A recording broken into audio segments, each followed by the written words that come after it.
Welcome back, everybody. So today I'm going to look at Arsenal Building 101. Maybe this is kind of a take two because we've done this once before, but I did want to look at it a little differently. And honestly, I feel like once you get this, you'll never go back to the way you used to think about buying bowling balls. I did mention, obviously, I've discussed this in previous videos, and I will put the links below. But I thought about bringing this topic back and simplifying it for 2022. I really want to give you a way to think about building your arsenal very simply. So every time you look at a new ball, you'll ask yourself, where does it fit? Now, that seems natural, but once I show you this, I believe it'll make sense. Simplify the way you think about adding or removing balls in your bag. But even more importantly, think about which ball you'll need in a given scenario. So let's jump in. I previously talked about what I call the 6-ball arsenal building. And that includes strong defined, strong control, mid-defined, mid-control, mid-late, and then your spare ball or a specialty category. Now, before you say, oh, 6 balls are too much for me, that's fine. We'll have a solution to that as well.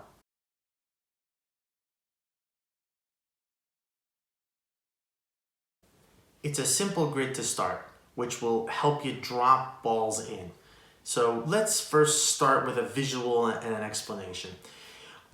On one end, you have the reaction shape, and I use the terminology defined and control, and there are reasons, but for simplicity, think of defined as sort of angular, if you will, and control as a smooth shape. I created that little visual to help you remember, so hockey stick, banana shape. So then in the other direction of the grid, I say strong and mid. Now, strong is meant to signify a ball that handles higher volumes, and mid is obviously a ball that'll handle lower volumes.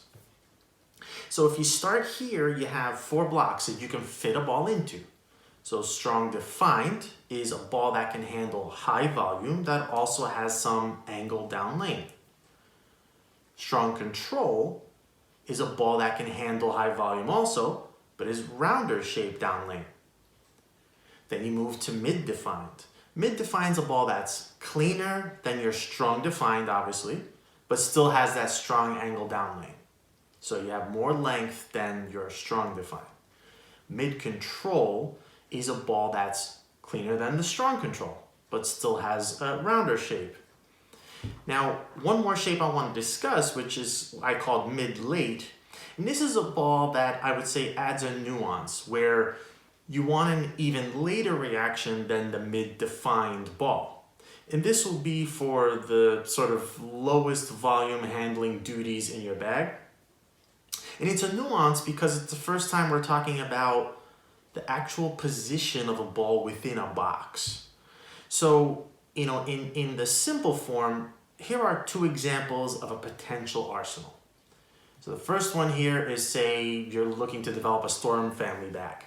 So I've got the proton physics as a strong defined, phase 2 as a strong control, the altered reality as mid-defined, the Zen as the mid-control, and a high road pearl as mid-late. So you can think about all the stuff we talked about in terms of ball shapes and think, okay, this is where we drop them in the bag. Now the second example, say if you're a Motive fan, here's a Jackal Legacy as a strong defined, the Pride as strong control, the Trident Horizon as mid-defined, the Venom Shock as mid-control, and the Fatal Venom as mid-late. Now, from here, there are a couple of ways to go. Say, I want a simpler bag, one way, or I want more options, the other way. So let's look at a simpler one. The simpler bag would be, shrink this to 3 balls, right? But you have these 4 buckets with 5 options, right? Well, you have to try to essentially blend some characteristics. So here's an example of a 3-ball bag for a higher volume house or pattern you might face. you may want to make sure you have a strong defined, a strong control. But your third, or say your benchmark ball, may have to be some kind of blend of characteristics. So not too weak and not too angular. So in this example, I gave you, say, the proton physics, phase 2, and a Zen. Now, say you're on a lower volume house, for example, typically. Here's an option where you drop the strong defined altogether, since you probably don't ever need that. And so then I put the Pride, Venom Shock, and Fatal Venom in this bag. Now this enables you to get through a night of transition on lower volumes. Now again, these are just examples. Hopefully you're with me so far. Now if you stopped here, you should already know how to create a 6-ball or a 3-ball bag. However, for the nerds, it gets a little more fun and complicated from here. So we have these boxes, but balls fit along somewhere in these boxes. So not always smack dab in the middle. So think about this. I dropped all 10 balls I discussed previously in that sort of 5-ball bag from Storm and Motive into one graph. And here's where they fit when you compare them to each other. Now, again, don't forget the 6 ball is kind of like your spare specialty, so I'm not really talking about that here. So within the strong defined, the Proton and the Jackal Legacy may have the same strength, but they are different in shape, with the Legacy being, say, less angular.